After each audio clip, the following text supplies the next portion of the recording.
నుంచి ప్రజల దృష్టిని మరల్చాలని ప్రయత్నం చేసినా మల్లనీయం ప్రజల తరపున అడుగుతూనే ఉంటాం.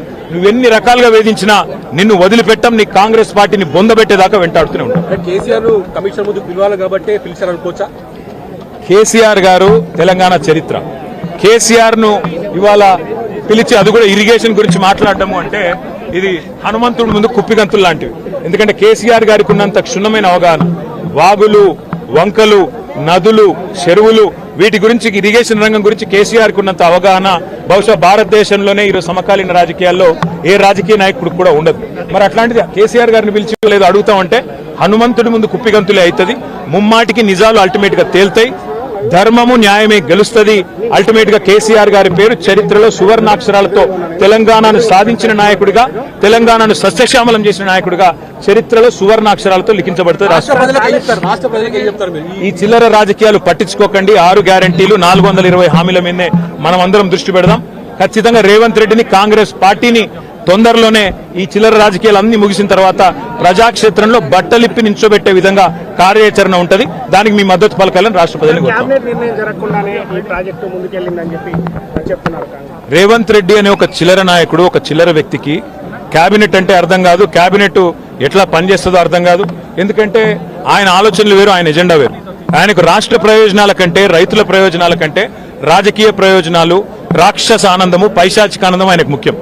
ఆయన చిల్లర పని చేసి బ్యాగులు మోసి జైల్లో పడ్డాడు కాబట్టి మా వాళ్ళని కూడా కొంతమంది జైల్లో పెట్టాలనేది ఆయన వికృతమైన ఆలోచన తప్ప ఇంకోటి కానే కాదు. నేను చెప్పేదల్లా ఒకటే, అబద్ధం నిజం నిలకడ మీద తెలుస్తుంది. నిజం కడప దాటే లోపల అబద్ధం అంగిలాగేసుకుని ఊరంతా తిరిగి వస్తుంది అన్నట్టు కొన్ని రోజులు కాళేశ్వరం అని, కొన్ని రోజులు ఫోన్ ట్యాపింగ్ అని, కొన్ని రోజులు ఫార్ములా ఈ అని ఏదైతే డ్రామాలు రేవంత్ రెడ్డి ఆడుతా ఉన్నాడో, ఆయన ప్రభుత్వం ఆడుతా ఉందో, ఇవన్నీ కూడా కేవలం ప్రజల దృష్టి మరల్చడానికి చేస్తున్న చిల్లర ప్రయత్నం. 420 హామీలు, 6 గ్యారంటీలు అమలు చేయలేని ముఖ్యమంత్రి, చివరికి మంత్రివర్గ విస్తరణ చేయలేని ముఖ్యమంత్రి, చివరికి మంత్రివర్గ విస్తరణ చేసిన పోర్ట్ఫోలియోలు కూడా కేటాయించుకోలేని ఒక అసమర్థ ఫెయిల్యూర్ చీఫ్ మినిస్టర్. ఆయన ఫెయిల్యూర్ ని కప్పిపుచ్చుకోవడానికి చిల్లర ప్రయత్నాలు చేస్తున్నాడు. అంతకంటే మించి చేసేదేం లేదు. కేసీఆర్ గారితో ఇరిగేషన్ గురించి మాట్లాడడం అంటే హనుమంతుడి ముందు కుప్పిగంతులాగా ఉంటుంది. ఎందుకంటే కేసీఆర్ గారికి సమకాలీన రాజకీయాల్లో భారతదేశంలో ఆయనకున్నంత క్షుణ్ణమైన అవగాహన, నదులు, వాగులు, వంకలు, చెరువులు ఏం చేయొచ్చు అనేది, ఏం చేసి చూపెట్టిందో కూడా కేసీఆర్ నాయకత్వం తెలంగాణ ప్రజల ముందే ఉంది. బ్రహ్మాండంగా తెలంగాణను 1 కోటి ఎకరాల మాగాణం చేసి వరిధాన్యం ఉత్పత్తిలో పంజాబ్ను, హర్యానాను దాటిపోయి తెలంగాణ అనే కరువు పాలిత ప్రాంతాన్ని ఇవాళ భారతదేశంలో అగ్రభాగాన్ని నిలబెట్టినందుకు కేసీఆర్ గారికి నోటీసులు ఇస్తారా? లేదా ప్రపంచంలోనే అతిపెద్ద లిఫ్ట్ ఇరిగేషన్ ప్రాజెక్టును 4 ఏళ్లలో ప్రజాస్వామ్య భారతదేశంలో కట్టినందుకు మీరు నోటీసులు ఇస్తారా?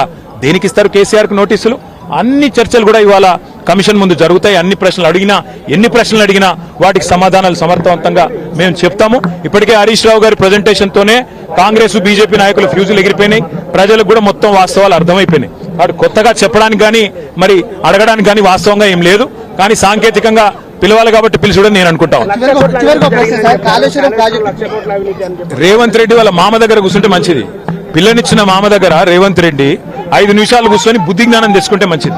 సూదిని పద్మారెడ్డి గారు, గీత గారి తండ్రి, వారు చెప్పినారు 94,000 కోట్ల ఖర్చైన ప్రాజెక్టులో 1,00,000 కోట్ల అవినీతి అనేది ఒక తెలివి తక్కువ అంటాడన్నాడు. మరి ఆ తెలివి తక్కువ ఆయన అల్లుడు. మా కర్మగాలి ఆ తెలివి తక్కువ ఇలా ఈ రాష్ట్రానికి ముఖ్యమంత్రి. కాబట్టి మేము అనేది ఏంటంటే రేవంత్ రెడ్డి గారు ముందు పోయి వాళ్ళ మామగారి దగ్గర కూర్చొని కొన్ని పాఠాలు నేర్చుకుంటే మంచిది. కాళేశ్వరం ప్రాజెక్టు విచారణ పూర్తిగా అయిపోయిన తరుణంలో మళ్ళీ 2 నెలలు పొడిగించి కేసీఆర్ ను ఇటు హరీష్ రావును పెంచినటువంటి సందర్భం కనిపించింది. దీన్ని ఎట్లా చూస్తుంది? ఖచ్చితంగా కక్ష సాధింపు, రాజకీయ వేధింపు తప్ప ఇందులో ఏమీ లేదు. నిజం నిలకడ మీద తేలుతుంది.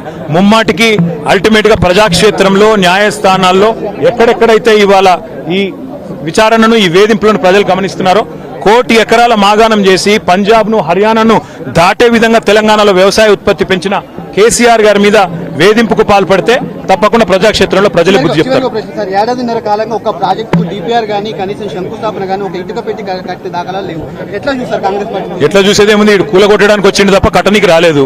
ఈ పేదల ఇండ్లు కూలగొట్టడం, ఇట్లాంటి ప్రాజెక్టులు కూలగొట్టడం, విధ్వంసకరమైన ఆలోచనలు, రాజకీయ వేధింపులు, కక్ష సాధింపు తప్ప ఈ సన్నాసికి ఏమి చేత కాదని అర్థమవుతా ఉంది. అందులో అర్థం కాకపోవడానికి